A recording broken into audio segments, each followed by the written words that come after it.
Welcome back, Mentees. This is the Astonishing Melanie, and this review in a flash segment is brought to you by Marvel Comics. So thank you very much for sending us Friendly Neighborhood Spider-Man.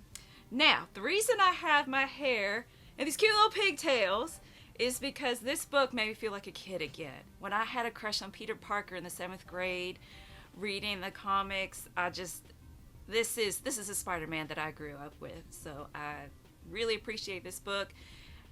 And as always, reviews in a flash are spoiler free. This is rated T for teens.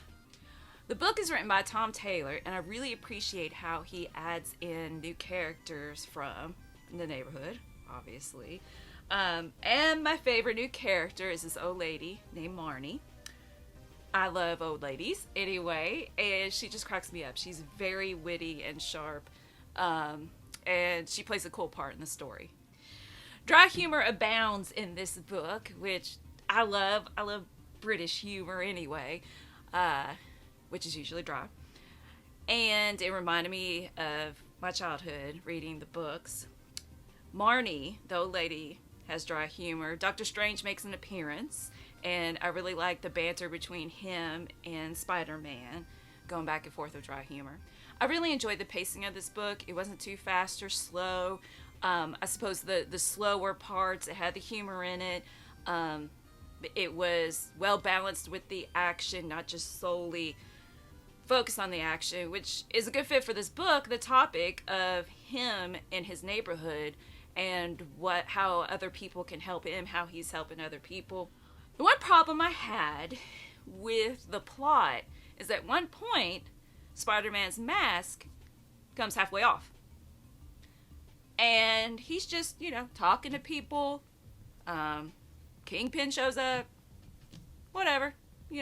Just showing half my face. And it's never addressed, and that really bothered me. Although it was a cool reason why he lost half his mask. One final note about the story. I'm really proud of myself for figuring this out. I just Googled it. But a character in the book uses Morse code while this person is knocking. And I'm like, I wonder what that says. And it spells out Orpheus. And I'm like, what? So I looked up Orpheus. So I Googled Orpheus and Spider-Man. And what came up was this guy named Reeve Carney played Spider-Man on Broadway. And now, or actually maybe it was last year, he was in London doing Orpheus in a musical, Hadestown. All of that makes sense with the story, and I thought maybe it's an Easter egg. It's a nod towards, maybe the author, Tom Taylor, really liked the Broadway show, and he wanted to put a nod to him. So, comment below, or maybe the author could comment and see if I'm right or not. And now, let's look at the artwork. Let's take a look at the art in Friendly Neighborhood Spider-Man. Love this, how he looks like, it just reminds me of classic Spidey positions. Like, I don't know the artist that would draw him like that. Love this little logo with him getting the cat. Artist Juan Caball on most of the issues except for Iladre Zinar. Sorry if I mispronounced that, on issue 5. Cool, just splash page of, all the old stuff. I love Juan Caball, how he draws the facial expressions. I don't know why, I can't explain why, but it reminds me of anime. Like if Spider-Man were an anime. There's another shot with Peter being uncomfortable with his hands right at his side. Well, can't find it. I love this panel with Peter, his arms down to his sides, being uncomfortable. It's just, cute little additions. Of course, these pages with him, Mary Jane, that's really pretty. Beautiful use of color.